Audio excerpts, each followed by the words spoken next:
ಓಂ ಶಾಂತಿ. ಮರಡಿ ಭೂಮಿಲಿಗೆ ನೈಸರ್ಗಿಕ ತೋಟದಿಂದ ಆತ್ಮೀಯರೇ ನಮಸ್ಕಾರ. ನಾನು ಶೋಭಾ ಮಾತಾಡ್ತೀನಿ. ಬಾಳೆಯ ವಿವಿಧ ರೀತಿಯ ಉಪಯೋಗ ಮತ್ತು ನಾವು ಹೇಗೆ ಬಳಸ್ಕೊತೀವಿ ತೋಟದಲ್ಲಿ ಅನ್ನೋದ್ರ ಬಗ್ಗೆ ಈ ಒಂದು ವಿಡಿಯೋ ಇರುತ್ತೆ. ಮೊದಲನೇದಾಗಿ ಬಾಳೆ ಎಲೆ ಎಲ್ರಿಗೂ ಗೊತ್ತಿದೆ. ನಾವು ಪೂಜೆಗೆ ಅಲಂಕಾರಿಕವಾಗಿ ಮತ್ತು ಊಟ ಮಾಡೋದಕ್ಕೋಸ್ಕರ ನಾವು ಬಾಳೆ ಎಲೆನ ಸಾಂಪ್ರದಾಯಿಕವಾಗಿ ಬಹಳ ವರ್ಷಗಳಿಂದ ನಡೆಸ್ಕೊತಾ ಬಂದಿದ್ದೀವಿ.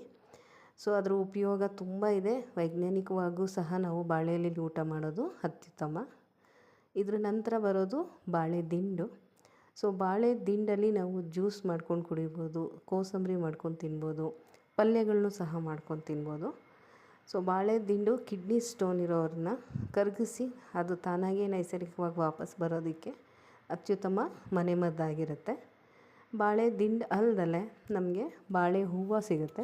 ಬಾಳೆ ಹೂವನ್ನು ಅಷ್ಟೇ, ಇದರಲ್ಲಿ 3 ಥರ ಭಾಗ ಸಿಗುತ್ತೆ. ಬಾಳೆ ಹೂವಿನಲ್ಲಿ ಮೇಲೆ ಕೆಂಪು ದಳ ಥರ ಮುಚ್ಕೊಂಡಿರೋದು ಒಂದು, ಅದ್ರ ಒಳಗೆ ಸಣ್ಣ ಬಾಳೆ ಹೂವಿನ ಬಾಳೆ ಆಗೋವಂಥ ಹೂವುಗಳು ಅವು, ಆ ಹೂವುಗಳಿರುತ್ತೆ. ಮತ್ತು ಮಧ್ಯದಲ್ಲಿ ದಿಂಡಿರುತ್ತೆ. ಸೊ 3 ಭಾಗನೂ ನಾವು ಹೇಗೆ ರೆಡಿ ಮಾಡ್ಕೊಂಡು ಊಟ ಮಾಡ್ಬೋದು ಅನ್ನೋದ್ರ ಬಗ್ಗೆ ಈ ವಿಡಿಯೋದಲ್ಲಿ ನಾನು ತೋರಿಸ್ತಾ ಇದ್ದೀನಿ. ಆ ಸಣ್ಣ ಸಣ್ಣ ಒಂದೊಂದು ಹೂವುಗಳನ್ನು ಮಧ್ಯದಲ್ಲಿ ಒಂದು ಟೋಪಿ ಥರ ಇರುವಂಥ ಒಂದು ದಾರ ಥರ ಒಂದಿರುತ್ತೆ. ಅದು ತುಂಬ ಡೈಜೆಸ್ಟಿವ್ ಆಗದೇ ಇರೋ ಥರ ಒಂದು ಗಟ್ಟಿ ದಾರ. ಅದು ನಾನು ಎಳೆದು ತೋರಿಸ್ತಿದ್ದೀನಿ, ಕಟ್ಟೇ ಆಗೋದಿಲ್ಲ. ಅದು ನಮಗೆ ತೊಂದರೆ ಮಾಡೋದ್ರಿಂದ ಅದು ಒಂದನ್ನು ನಾವು ಎಳೆದು ಹಾಕ್ಬಿಟ್ಟು ಉಳಿದ ಎಲ್ಲ ಭಾಗನೂ ನಾವು ತಿನ್ಬೋದು. ಸ್ವಲ್ಪ ಟೈಮ್ ಕನ್ಸ್ಯೂಮಿಂಗ್ ಆಗಿರುತ್ತೆ ನಾವು ಅದನ್ನು ಕ್ಲೀನ್ ಮಾಡ್ಕೊಳ್ಳೋದು. ಬಟ್ ಇದು ತುಂಬ ಒಳ್ಳೆಯದು. ಏನಂತಾರೆ, ಬಳಸದೆ ಬಿಟ್ಬಿಟ್ಟಿರೋ ಅಂಥ ಆಹಾರಗಳಲ್ಲಿ ಬಾಳೆ ಹೂವನ್ನು ಸಹ ಒಂದು. ಇದನ್ನು ನಾವು ಅಟ್ಲೀಸ್ಟ್ ತಿಂಗಳಿಗೊಮ್ಮೆನಾದರೂ ಬಳಸೋದ್ರಿಂದ ನಮ್ಮ ದೇಹಕ್ಕೆ ತುಂಬ ಒಳ್ಳೆಯದು. ಆ ಕೆಂಪು ದಳಗಳಿಗೆ ಏನು ಬಾಳೆನ ಹೂವನ್ನು ಮುಚ್ಕೊಂಡಿದ್ದಾವೆ ಅದನ್ನು ಸಹ ನಾವು ಸಣ್ಣಗೆ ಹೆಚ್ಕೊಂಡು ಅದರಲ್ಲಿ ಚಟ್ನಿ, ಉಪ್ಪು, ಹುಳಿ, ಖಾರ ಹಾಕ್ಕೊಂಡು ತೆಂಗಿನ ತುರಿ ಜೊತೆ ಚಟ್ನಿ ಮಾಡ್ತೀವಿ. ತುಂಬ ರುಚಿಕರವಾಗಿರುತ್ತೆ. ಮಧ್ಯದಲ್ಲಿ ಉಳಿಯೋ ದಿಂಡನ್ನು ಸಹ ಸಣ್ಣಗೆ ಹೆಚ್ಕೊಂಡು ಪಲ್ಯಗಳಲ್ಲಿ ನಾವು ಬಳಸ್ಬೋದು. ನೆಕ್ಸ್ಟ್ ಬರೋವಂಥದ್ದು ಬಾಳೆಹಣ್ಣು. ಬಾಳೆಹಣ್ಣು ಗೊನೆಯಲ್ಲಿ ಕೆಲವೊಂದು ಸರಿಯಾಗಿ ಬೆಳೆದೇ ಇರೋದು, ಚಿಕ್ಕದಾಗಿ ಬೆಳೆದಿರೋದು, ಈ ಥರದನ್ನೆಲ್ಲ ವ್ಯಾಪಾರ ಮಾಡುವಾಗ ತೆಗ್ದಾಕಿರ್ತಾರೆ.